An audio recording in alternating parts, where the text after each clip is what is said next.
Terima kasih, Tuhan memberkati kita semua. Puji Tuhan, saudara. Saudara ada sukacita hari ini, amin. Hari ini adalah hari yang luar biasa dan ini adalah hari ulang tahun yang ke-25.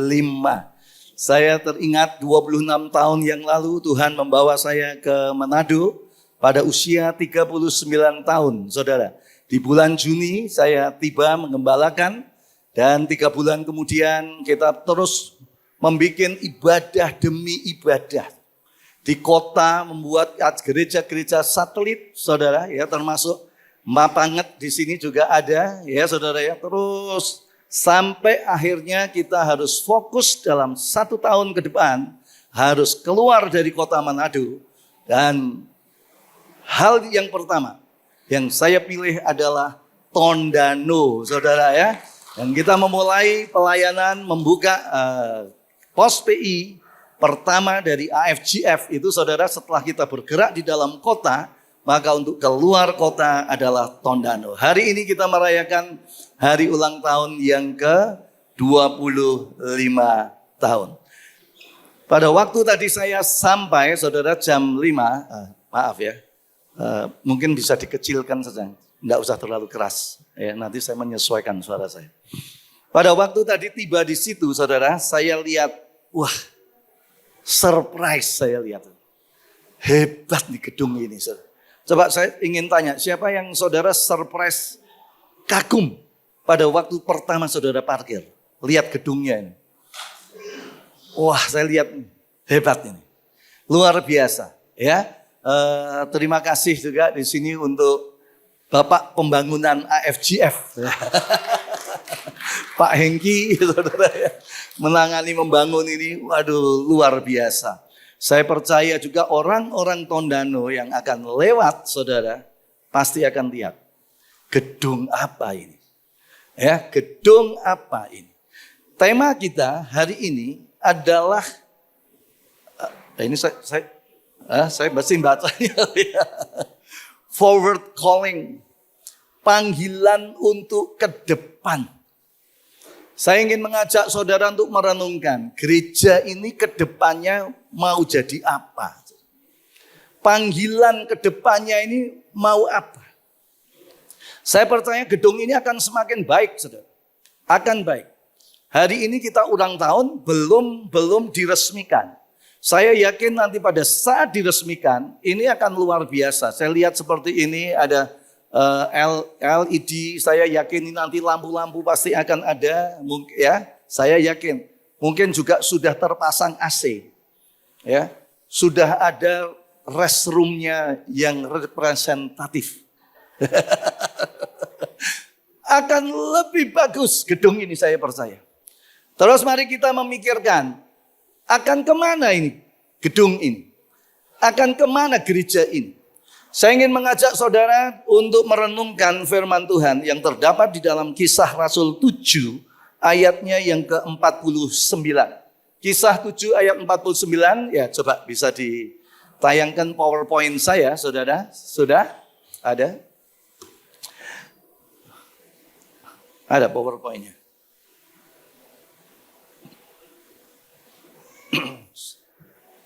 Sudah dipersiapkan? Sudah? Enggak, mesti buka dulu. Saudara buka aja.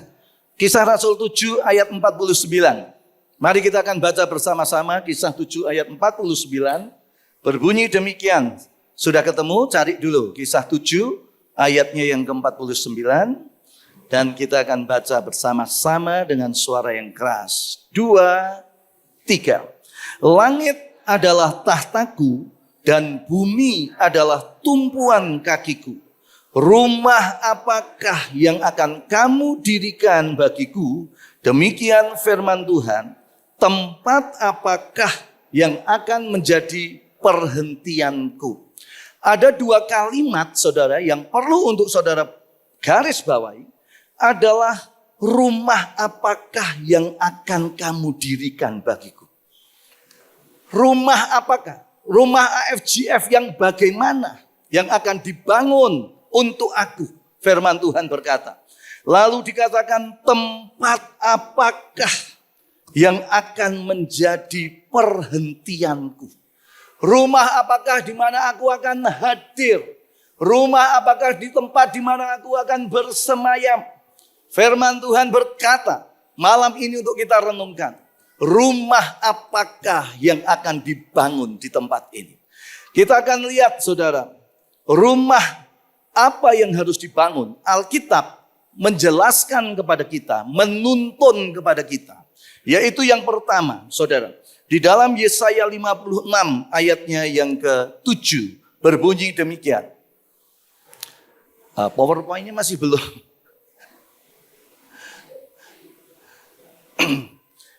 Yesaya 56 ayat yang ke-7 berbunyi demikian. Mari kita buka dulu saudara. Sudah? Oke, saudara. Mari kita akan baca bersama-sama. 2, 3. Mereka akan kubawa ke gunungku yang kudus dan akan kuberi kesukaan di rumah doaku. Aku akan berkenan kepada korban-korban bakaran dan korban-korban sembelihan mereka yang dipersembahkan di atas mezbahku. Sebab rumahku akan disebut sebagai rumah doa bagi segala bangsa. House of prayer for all nations. Tuhan mengajarkan kepada kita, rumah apa yang akan kau bangun? Bukan sekedar bangunannya, bukan hanya tempatnya yang convenience, yang nyaman, yang enak, saudara. Tapi ada mempunyai nilai kerohanian yang harus dibangun di dalam gereja ini.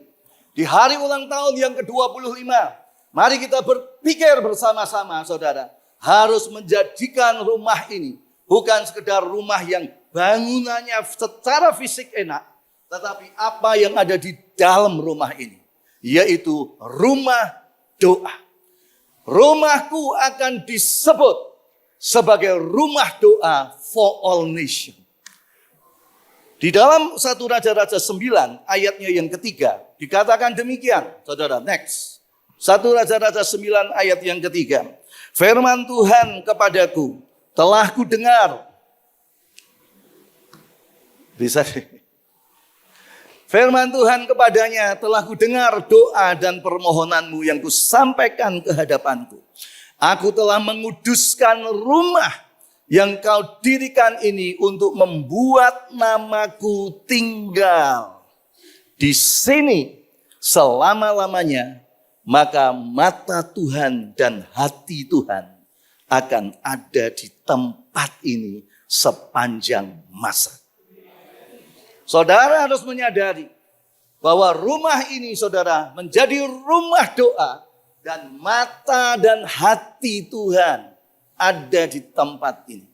Setiap doa yang dipanjatkan, entah itu doa pada saat kita memulai, doa yang dipanjatkan pada saat anak-anak saudara berkumpul di tempat ini, doa pada saat kita bersyafaat bagi jemaat, bagi bangsa, bagi negara. Setiap doa yang diadakan di tempat ini, ingat ayat ini berkata bahwa mata dan hati Tuhan ada di tempat ini. Ini adalah satu hal yang sangat luar biasa.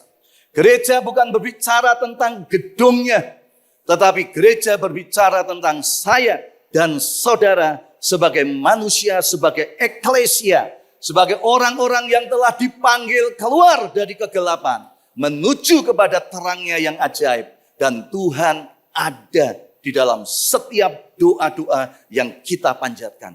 Gedung gereja hanya sebuah sarana, bukan menjadi sasaran. Saudara, bukan menjadi sasaran.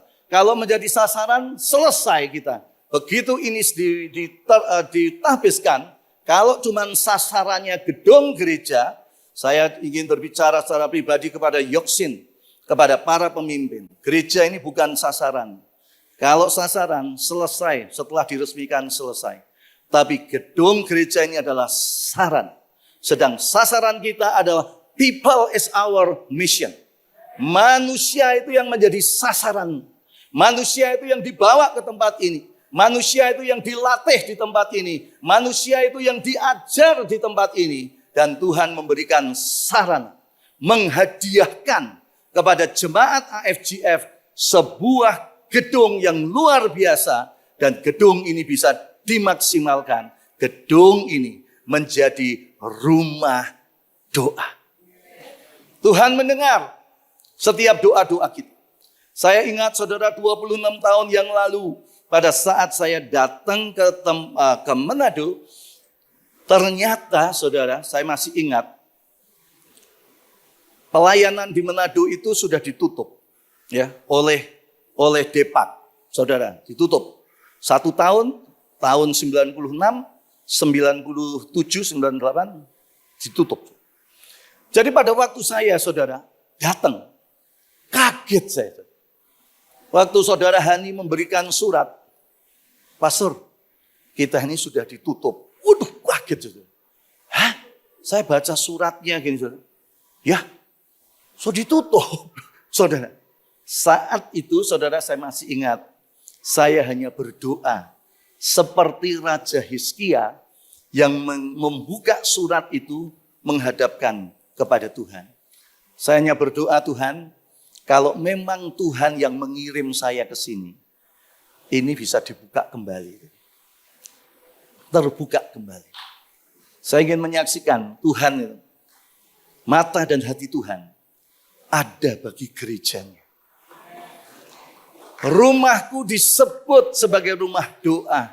Saudara, Tuhan tiba-tiba mempertemukan saudara, kami, saudara, dengan Bapak, ini kesaksian sedikit ya, dengan Bapak Evert Mamangke. Beliau saat itu adalah pembantu gubernur untuk wilayah Gorontalo saat itu. Dia ketemu, saya datang ke rumahnya, dia bersaksi, saya dulu punya anak namanya Ito, Victor. Setiap saya pulang dari Gorontalo, saya dengar di kamarnya Ito itu lagu-lagu rock. Dangdung, dangdung, dangdung rock. Satu saat dia bilang, saya datang dari Gorontalo, saya pulang, saya lewat kamarnya Victor, lagunya lain. Lagu-lagu rohani. Lagu-lagu rohani. Pertama beliau hanya diam saja. Minggu kemudian, dia dengar lagi. Lagunya lain. Minggu berikutnya, lain. Terus beliau berkata, beliau bertanya kepada istrinya, sejak kapan anak kita itu berubah? Lalu ibunya berkata, sejak Ito ibadah di, dulu kita namanya kok lupa hotel apa? Novotel.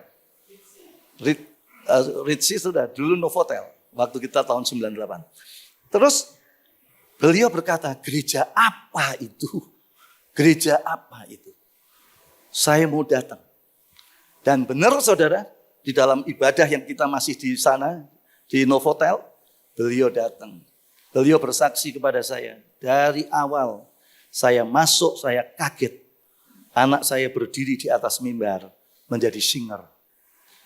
Terus dia berkata, saudara, sejak saya duduk, saya menangis melihat anak saya. Saya terus tertunduk dan saya menangis. Karya Tuhan yang luar biasa. Lalu dia berkata, Pak Abraham, apa yang bisa saya bantu untuk gereja ini? Saya enggak minta duit, saya enggak minta bantuan, saya enggak minta proposal.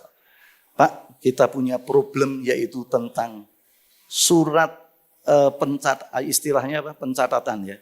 Bukan izin, tapi untuk pendaftaran. Didaftarkan keberadaan AFGF. Oh, dia langsung. Sudah, beres itu. 3 bulan kemudian, saudara, beliau bersama dengan Pak Depak datang di dalam ibadah dan memberikan surat.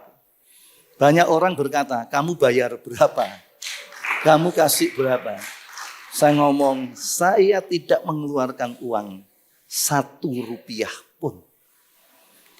Rumah Tuhan disebut sebagai rumah doa. Mata dan hati Tuhan ada di dalam setiap doa-doa yang kita naikkan. Saya tidak tahu malam ini apa yang menjadi pergumulan saudara. Apa yang menjadi kebutuhan saudara. Apa yang menjadi saat ini menjadi beban di dalam kehidupan saudara. Saudara datang di rumah ini.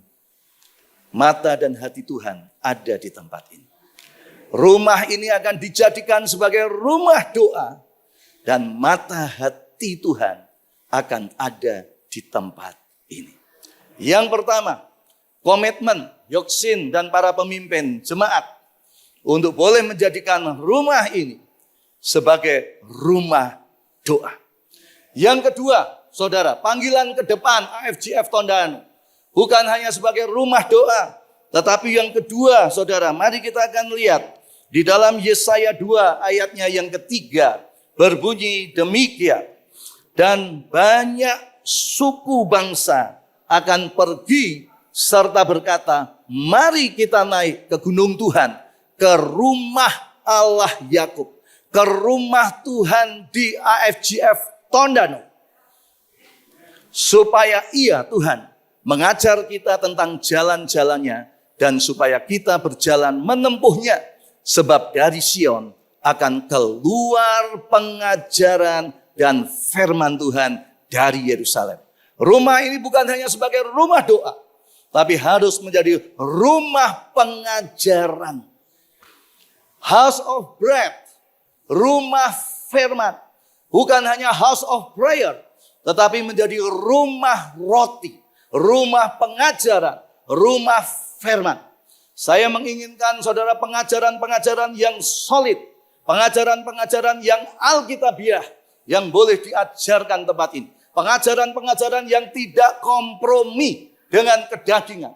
Hal-hal yang tidak kompromi dengan hal-hal duniawi. Dan terus berbicara tentang kebenaran, berbicara tentang kekudusan, berbicara tentang kasih yang harus diajarkan setiap minggu dari mimbar di tempat ini. Amin, saudara.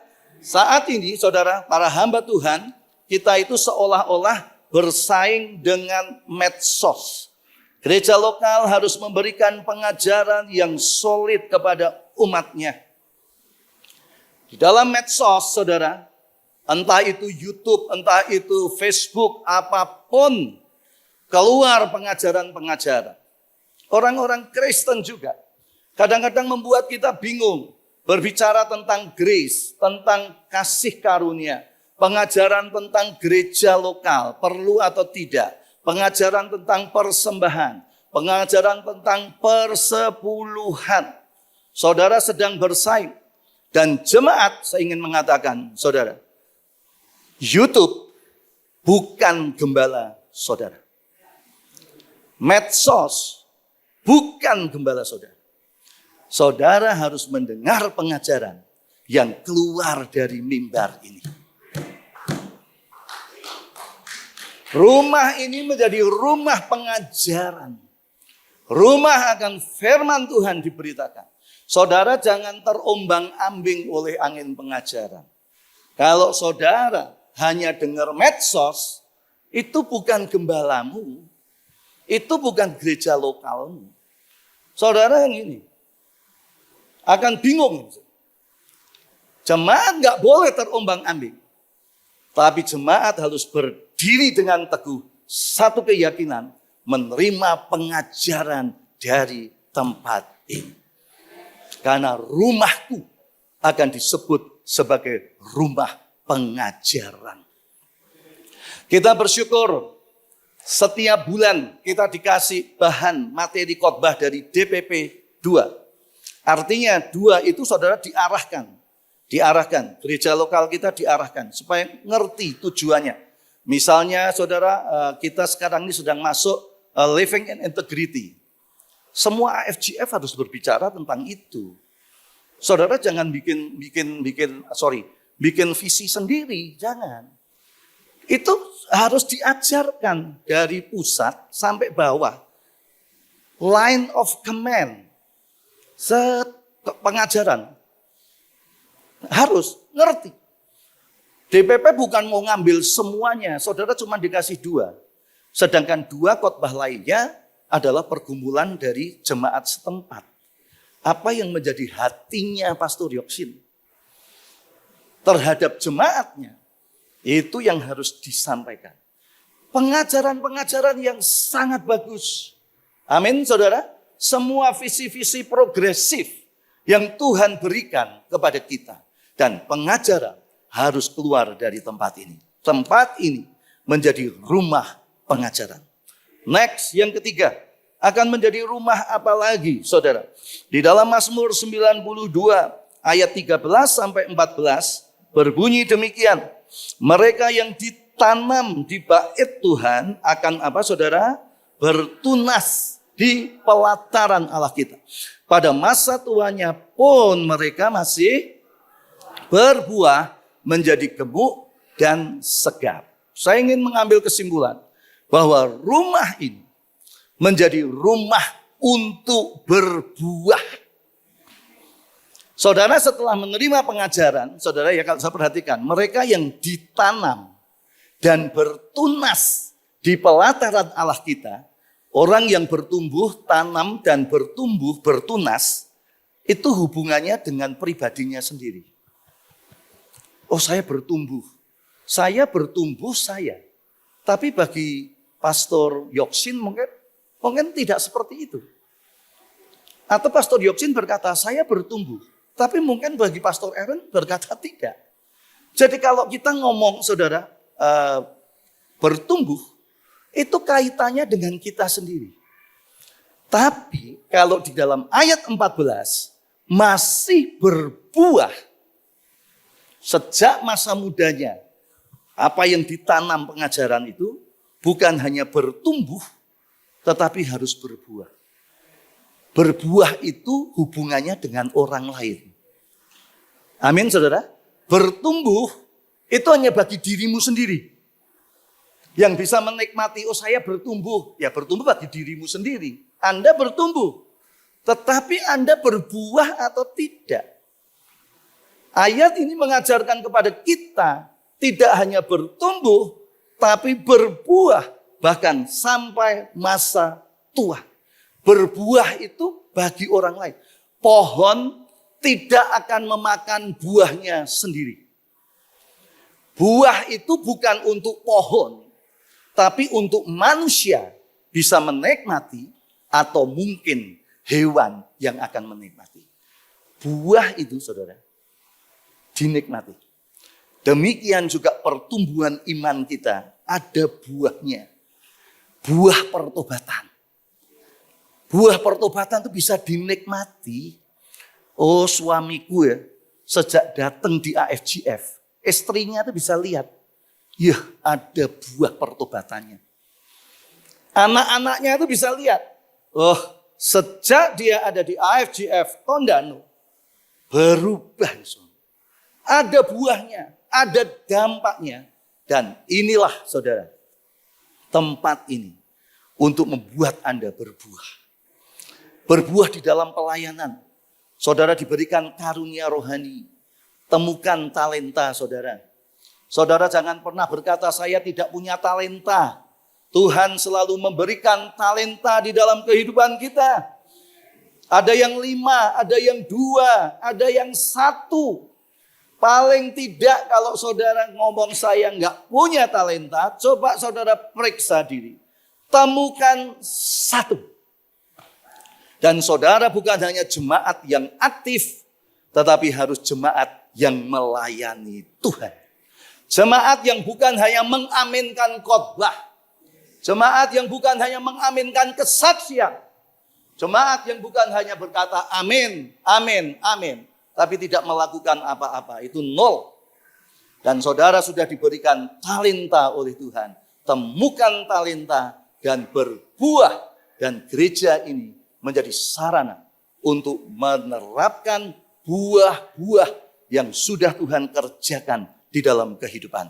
Melayani apa yang menjadi kerinduan saudara untuk melayani. Saudara melayani di tempat ini. Saudara boleh berbuah di care group. Ya, semua jemaat harus ada di care group. Saya mengatakan the real jemaat. Real jemaat. Jemaat yang terserap di care group.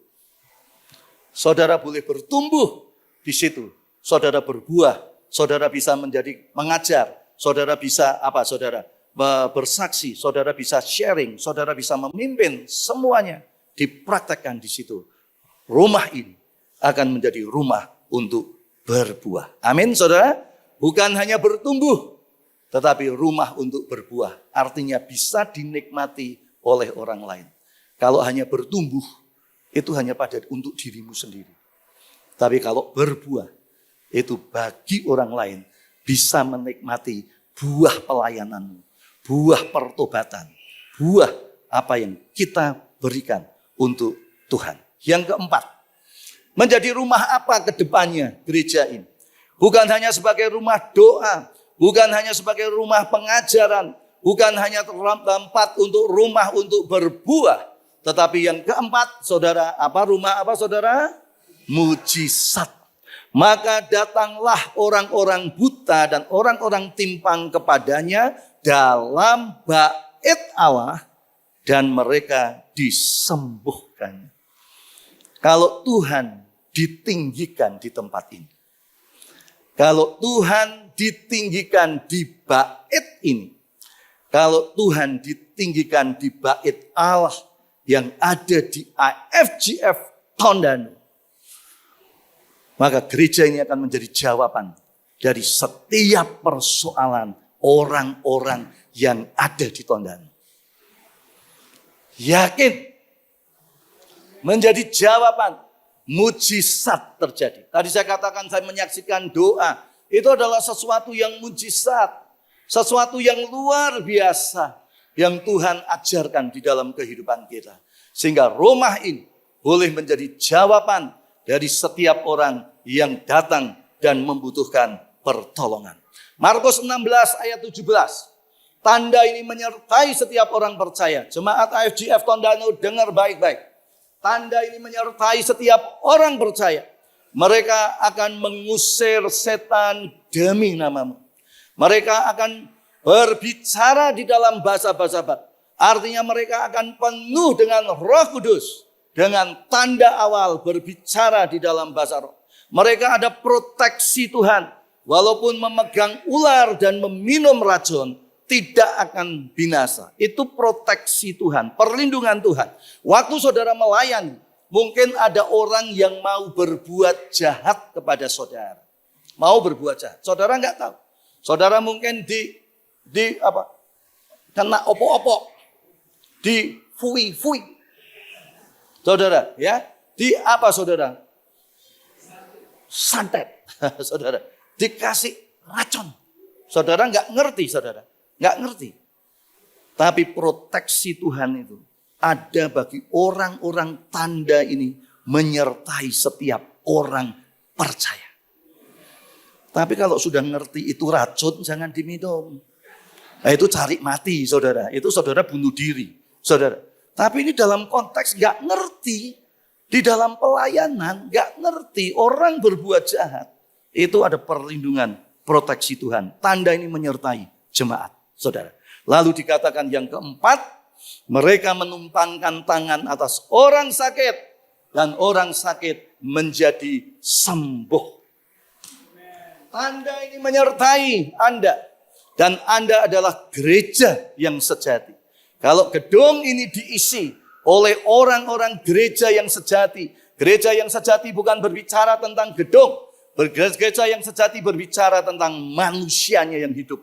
Saya dan saudara. Dan tanda ini akan menyertai kita. Tanda-tanda mujizat. Tanda-tanda dan mujizat. Sign and wonder.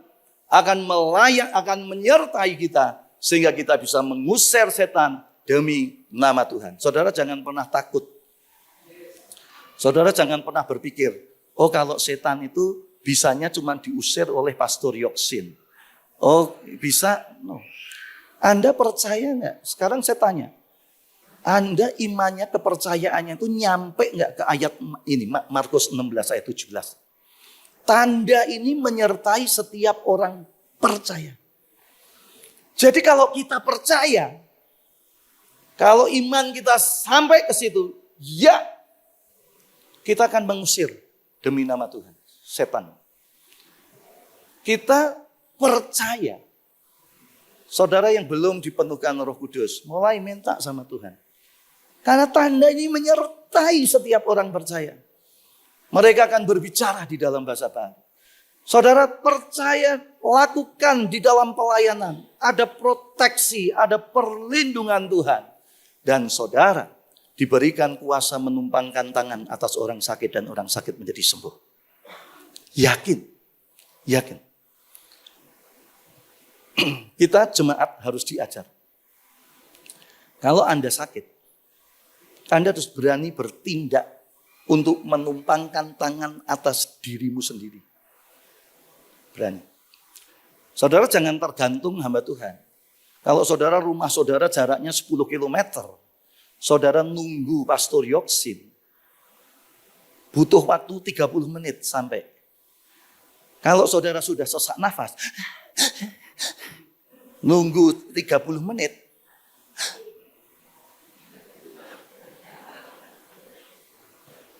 suami saudara harus berani bertindak dalam nama Yesus.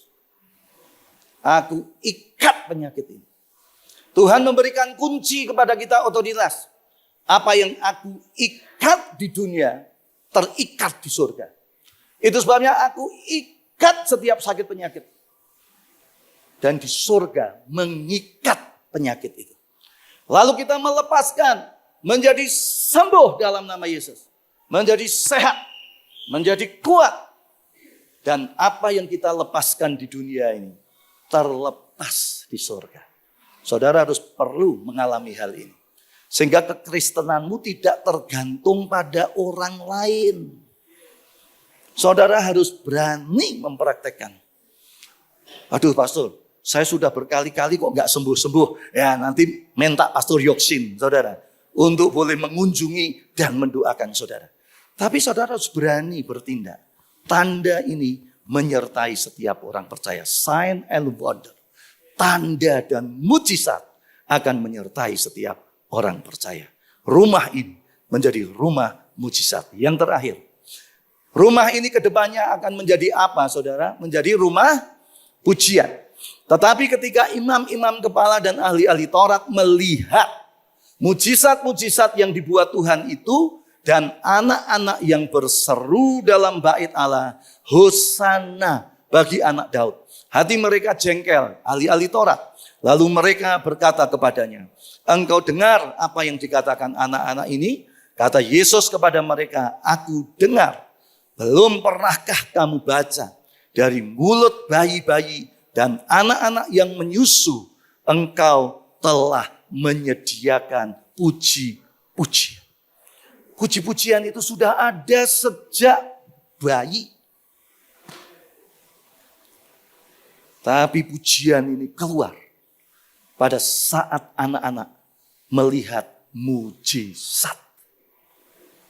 Lihat, lalu keluarlah pujian.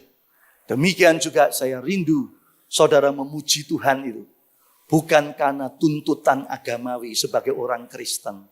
Gak ngertilah pokoknya kumpul aja memuji Tuhan. Tahu, memuji Tuhan itu saudara adalah pengalaman personal saudara.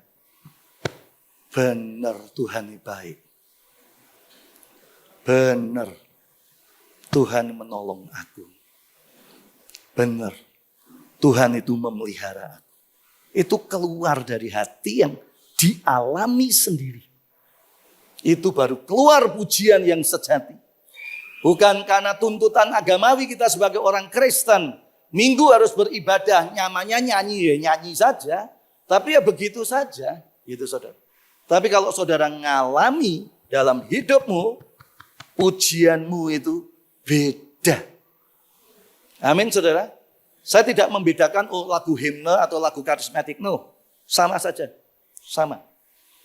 Kalau hatimu sudah diubahkan, lagu-lagu himne bisa membuat saudara menangis.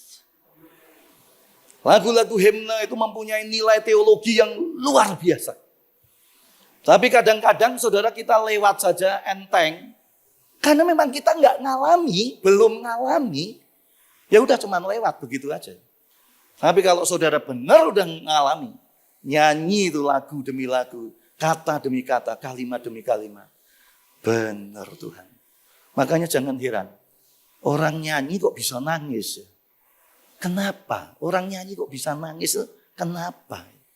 Itu karena apa yang dinyanyikan nyentuh. Benar Tuhan. Benar Tuhan.